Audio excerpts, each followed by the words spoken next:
নমস্কার বন্ধুরা, তো আপনাদের সঙ্গে একটা নিরামিষ চানা পনির রেসিপি শেয়ার করা যাক। নিরামিষ হলেও খেতে কিন্তু দুর্দান্ত হয়েছিল। তো প্রথমেই আমি আগের দিন রাতে 500 মতো চানা ভিজিয়ে রেখেছিলাম। তারপরের দিন সকালে চানাগুলো আবার ভালো করে ফ্রেশ করে ধুয়ে আমি প্রেসার কুকারে দিয়ে দিলাম। তার সঙ্গে দিয়ে দিলাম একটা তেজপাতা আর 1.5 চামচ মতো চা পাতি গরম জলে ফুটিয়ে নিয়েছিলাম। সেই চা পাতিটা ছেঁকে আমি দিয়ে দিলাম চা পাতির জলটা। তারপর দিয়ে দিচ্ছি পরিমাণ মতো জল। এরপর আমি দিয়ে দেবো 1 চামচ মতো লবণ। লবণটা দেওয়ার পর ভালো করে আমি হাতা করে নেড়ে সবগুলো একসাথে মিশিয়ে নেব। ভালো করে মেশানো হয়ে গেলে এইবার আমি প্রেসার কুকারে ঢাকাটা দিয়ে দেবো। প্রেসার কুকারে ঢাকাটা বন্ধ করে দিলাম। তারপর 2টো সিটি দেব। লো ফ্লেমে একটা, হাই ফ্লেমে একটা, লো ফ্লেমে 2টো সিটি দেব। তারপর আমি নামিয়ে নিলাম। নামিয়ে নেওয়ার পর একদিকে আমি কড়াই চাপিয়ে দিয়েছি। কড়াইতে একটা শুকনো লঙ্কা, একটা লবঙ্গ, 2টো লবঙ্গ, এলাচ, দারচিনি দিয়ে তারপর আমি আলুগুলো দিয়ে দিলাম। একটা মিডিয়াম সাইজের আলু দিয়েছিলাম। আলুগুলো মোটামুটি একটু পাতলা পাতলা ছোটো ছোটো করে কেটেছিলাম, ডুমো ডুমো করে।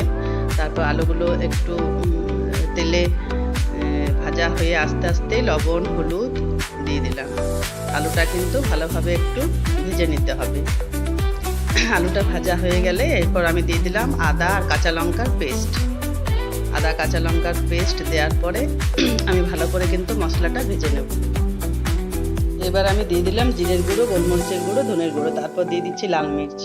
তারপর আমি এখানে দিয়ে দিলাম চানা মশলা, প্যাকেটে চানা মশলাটা 1/2 প্যাকেট মতো দিয়ে দিয়েছি। তারপর আমি কাবলি চানাগুলো সব দিয়ে দিলাম। এবার একটু ভালোভাবে মশলাটা মিশিয়ে ভালোভাবে নাড়তে হবে। তো মশলাটা ভালোভাবে একটু যেন ফুটে আসে, তারপর আমি দিয়ে দেবো এখানে টমেটো কুচনো। একটা গোটা টমেটো কুচনো আমি এখানে দিয়ে দিলাম, বড় সাইজের। ওইটাতে গ্রেভিটা ভালো হবে, নিরামিষ তো। তারপর আমি এখানে দিয়ে দিলাম ঢাকাটা। ঢাকা দিয়ে মোটামুটি 5 মিনিট মতো আমার হয়ে গেল। আবার একটু ঢাকা দিয়ে তারপর আমি দেখে নিলাম আলুটা মোটামুটি বেশ ভালোই সেদ্ধ হয়ে গেছে। আর চানাটা তো আগে থেকে সেদ্ধ করা ছিল। আবার আমি কিছুটা চানা মশলা এখানে দিয়ে দিলাম। তারপর ভালোভাবে একটু মশলাটা মিশিয়ে নেব। মশলাটা মেশানো হয়ে গেলে দেখলাম বেশ শুকনো শুকনো হয়ে এসছে।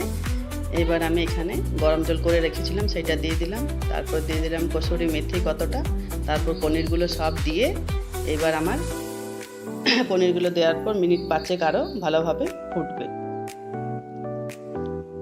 মিনিট 5 হওয়ার পর এবার জলটা বেশ মরে এসছে। এবার আমার কাবলি চানা পনির রেডি। এই যে আমার হয়ে গেছে রান্না। শেষের দিকে আমি গরম মশলা দিয়ে 1-1.5 চামচ মতো গরম মশলা দিয়ে নামিয়ে নিলাম। এবার আমার চানা পনির রেসিপি রেডি, সার্ভ করে দিলাম। থ্যাংক ইউ বন্ধুরা। যদি সবার ভালো লেগে থাকে প্লিজ লাইক, শেয়ার, কমেন্ট করবেন।